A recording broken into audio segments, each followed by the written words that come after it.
안녕하십니까, 친구입니다. 1947년은 우리 정부 수립 1년 전이죠. 참 복잡한 한 해였습니다.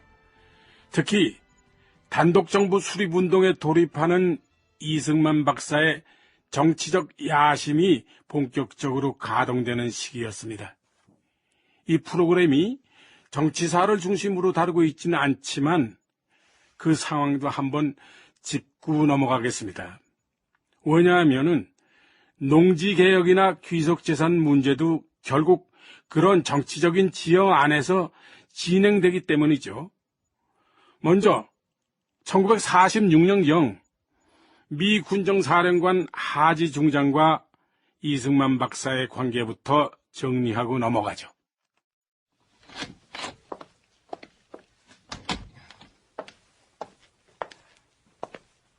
박사님, 찾으셨습니까? 윤비서, 하지 중장을 찾아가야겠어. 하지 중장을요? 5호 성령, 이게 말이 되는가?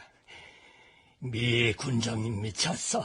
미쳐도 단단히 미쳐서 미 군정에서 날더러 공산당과도 손을 잡으라니 이게 될 법이 아닌 얘기인가? 하지가 사령관이니 지 마음대로 하겠다면은 하게 내버려 두면서 달리 방도를 찾아야겠어. 이승만이 분노한 이유는 이른바 모스크바 삼상회의의 결정인 신탁 통치안을 지지하는 정당과 사회단체만이 미소공동위원회에 참석한다는 5호 성명을 발표한 때문이었다.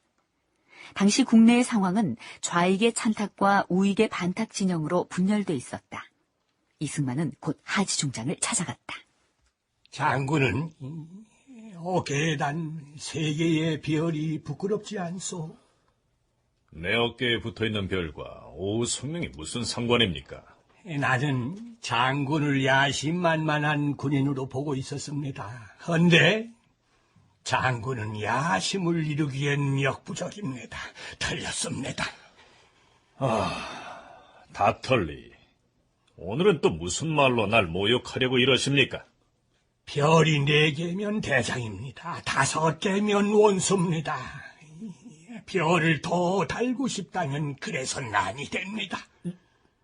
아니, 미스터 하지, 내 말 더 들으시오. 뭐요? 아니, 지금 저한테 뭐라고 말씀하셨습니까? 미스터 하지라고 불렀소이다. 미스터 하지는 내 아들뻘입니다. 대장이나 원수가 되려면 머리를 정략적으로 써야 합니다. 모르면 나한테 물어보시오. 그런 연후에 군정을 펴야 합니다. 닥털리, 지금 내 상관은 네 국무성이나 메가더 장군입니다. 닥털리가 내 상관이라도 됩니까? 유능한 정략가는 그렇게 말하지 않습니다. 충고를 받아야 할 때는 충고를 받아야 하는 것입니다. 그것이 유능한 전략가가 되는 길입니다. 내 말을 그렇게도 못 알아듣는다면 미 국무성에 전보를 보내겠소. 바보 같은 장군을 소환하라고 말이오. 마음대로 하십시오, 닥털리! 핵심은 이승만이 미 국무성을 비롯한 하지 중장을 무척 미워했다는 것이다. 국무성이 하지에게 좌우 합작을 지시했기 때문이다. 당시 이승만의 비서였던 윤석호 씨가 남긴 회고. 이때부터 운동을 겸해서 해온 이 박사의 장작 패기가 훨씬 잦아졌다. 장작을 패고 나면 이 박사는 무언가 후련한지 기분 좋아했다. 아마 마음먹은 바가 하지와 좌익들의 방해 때문에 잘 안 되자 그런 답답하고 우울한 심정을 도끼로 장작을 쪼개는 것으로 달래는 듯 느껴졌다.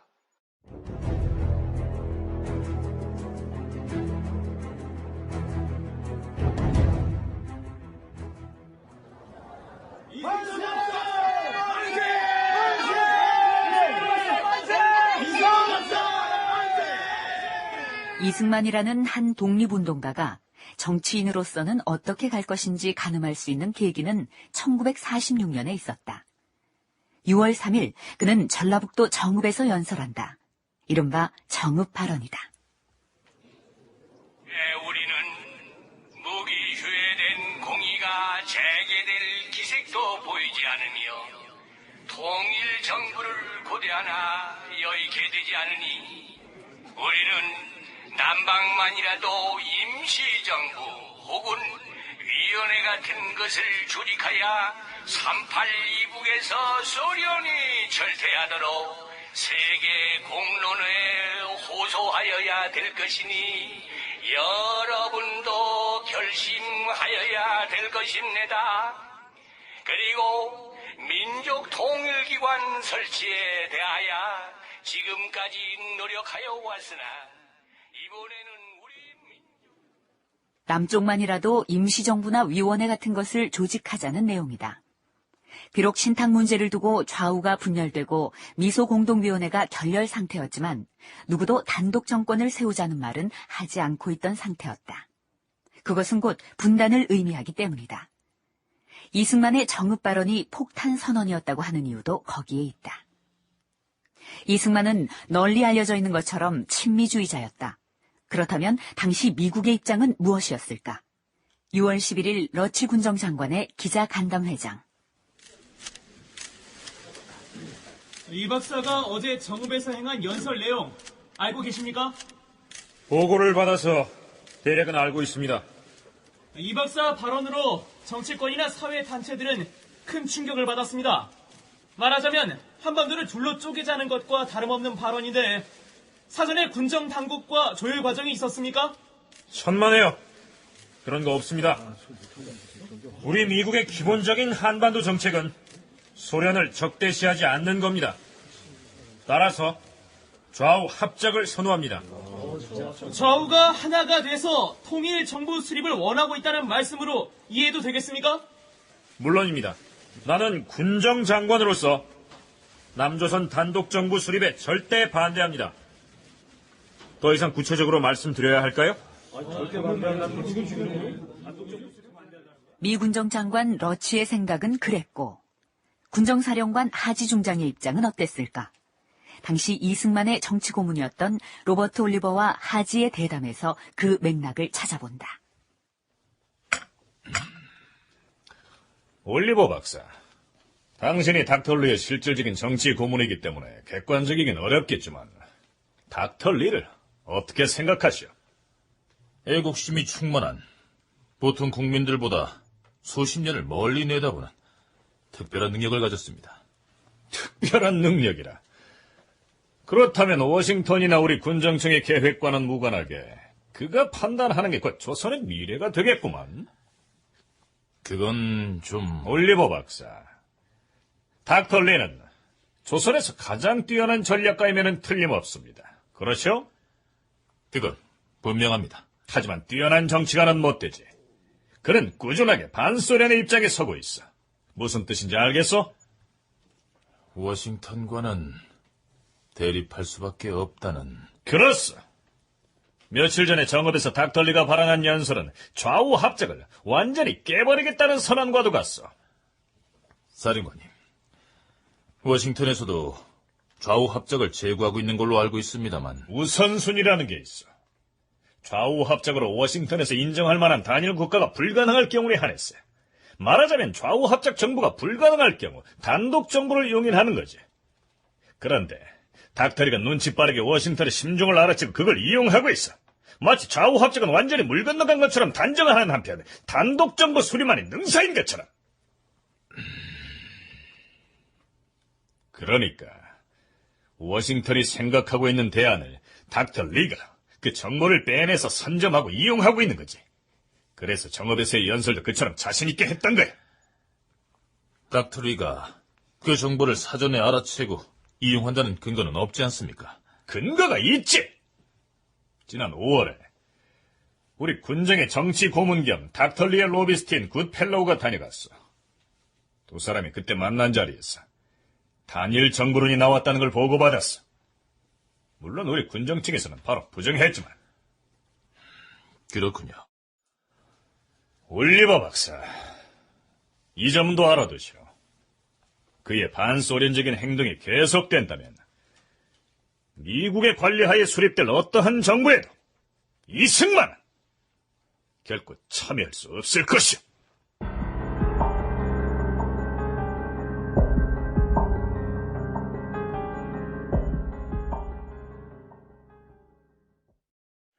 당시 미국이 좌우 합작 정부를 선호했던 건 소련을 자극하지 않기 위해서였습니다. 당시 직접 선거를 한다면 대통령 당선이 가장 유력한 인물은 이승만이었습니다. 게다가 그는 친미주의자였습니다. 그런데도 미군정 하지 사령관은 이승만의 앞길에서 내내 장애물이 됐던 거죠. 너무나 억울해서 가슴이 북받치는 걸 두고 요즘 젊은이들은 울컥한다는 표현을 하더구먼요. 아마 이 박사가 하지 중장한테 가장 울컥했던 일은 바로 이때가 아닐까 싶습니다. 1948년 3월 초순경이죠.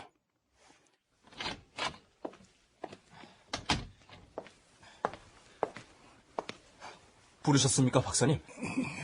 윤비서, 아침 일찍부터 불러서 미안하네. 아닙니다. 말씀하시죠. 농지 개혁 말인데 예, 박사님. 미 군정이 과도 정부 법령을 공포하여 신안공사가 관리하고 있던 귀속 농지를 분배하겠다는 게 사실인가? 예. 그런 내부 문서가 흘러나왔습니다. 귀속농지 관할처인 신안공사도 중앙토지행정처로 개편해서 4월부터는 귀속농지 분양을 개시할 계획인 것 같습니다. 하지 중장이 결국 농지개혁 문제만큼은 우리 새로운 정부에게는 넘기지 않겠다는 생각이 분명해 보입니다. 군정의 그런 의도는 지난번에 이미 드러났지 않았습니까? 신안공사에서 군정장관에게 보낸 보고서에서 말입니다. 독재자. 예, 그렇습니다. 그 문건의 핵심은 토지 분배권을 가지는 자가 민심을 장악하게 되고 민심을 장악한 자는 독재자가 된다는 거였습니다. 하지가 농지 개혁으로 복수를 작정했구만.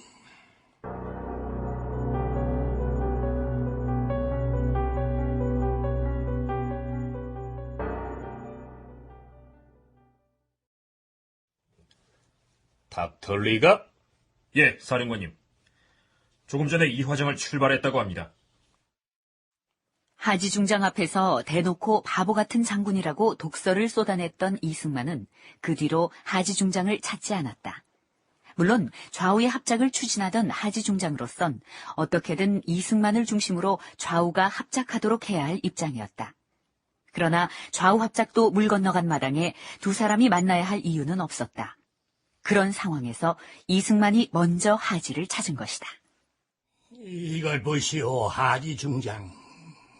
당신은 지금 미 군정의 최고 책임자가 맞습니까? 그렇습니다. 그런데 어째서 소련의 꼭두각시 김일성이는 마음대로 행사하는 토지 분배권을 나한테는 못 주겠다는 것입니까?